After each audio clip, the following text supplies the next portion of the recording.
Olá pessoal, eu sou o professor Peruca e essa é a 18ª e última aula da matéria de teoria de voo do avião. E o assunto de hoje são as manobras. Vamos lá? O que é que nós vamos estudar aqui hoje? Nós vamos estudar a glissada, a perda e o parafuso. Vamos começar a falar um pouquinho da glissada. Nós estudamos aí naquele capítulo de comandos de voo, né? Que a chamada glissada trata-se de um erro de pilotagem.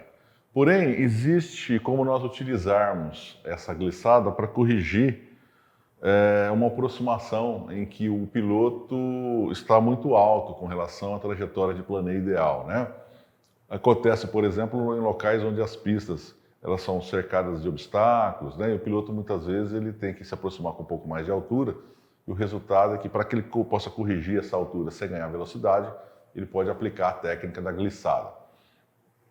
A glissada consiste em que o piloto estando na aproximação a uma altura acima daquela que seria a ideal, ele comanda a aeronave com os ailerons sem cabrar para que ela então inicie uma glissada, quer dizer, ele inclina as asas para que a aeronave inicie uma glissada. A questão é que a partir do momento que ele faz isso, pessoal, a tendência natural da aeronave é perder o eixo da pista. Portanto, o que nós vamos ter que fazer? Nós temos que, ao mesmo tempo que comandar os ailerons, comandar o leme para que a aeronave guine no sentido oposto. Então, a gente vai falar isso de comandos cruzados, né? Cruzar os comandos. Girar, rolar para um lado, guinar para o lado oposto. Quando se faz isso, a aeronave, então, ela perde a altura de uma forma bastante suave e ela não ganha velocidade. Então, isso que é importante, né? A gente atingir a altitude correta para pouso sem necessariamente ter a sua velocidade aumentada, né? Ter a energia aumentada. Então, essa manobra, ela é muito aí treinada, né? Na instrução básica, no clube, e depois que vocês aprenderem a fazer, ela pode ser utilizada sempre que vocês estiverem numa situação de aproximação em que está acima da rampa ideal, tá? Então, para que você possa restabelecer a altura, pode-se glissar a aeronave. A segunda manobra que nós vamos estudar hoje é a chamada perda. Então, a perda é a manobra onde se provoca o stall, utilizada principalmente em treinamentos de voo, né?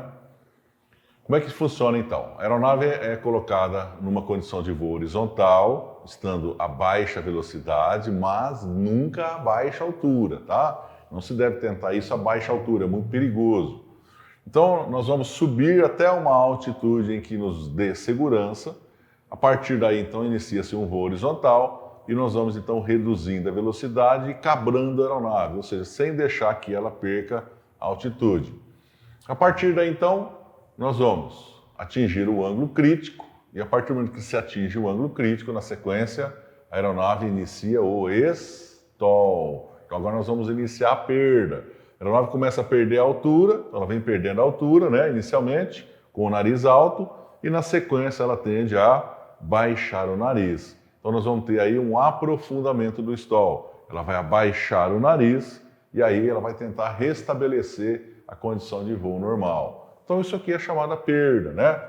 Ela pode ser treinada com motor ou sem motor. O que nós acabamos de ver aí é a perda sem motor. Sem motor porque a gente reduz o motor para rotação de marcha lenta, né? A perda com motor é um pouco mais complicada porque normalmente ela pode dar, iniciar um parafuso, né? Então seria aquela que o piloto aceleraria ao máximo a aeronave e puxaria o nariz até ultrapassar o ângulo crítico. Então você acelera e cabra violentamente a aeronave. A aeronave também vai ultrapassar o ângulo crítico e vai entrar em stall. Só que o problema é que quando ele faz isso, o próprio torque do motor tende a girar a aeronave no sentido contrário e ela costuma então desenvolver um parafuso, tá? Então normalmente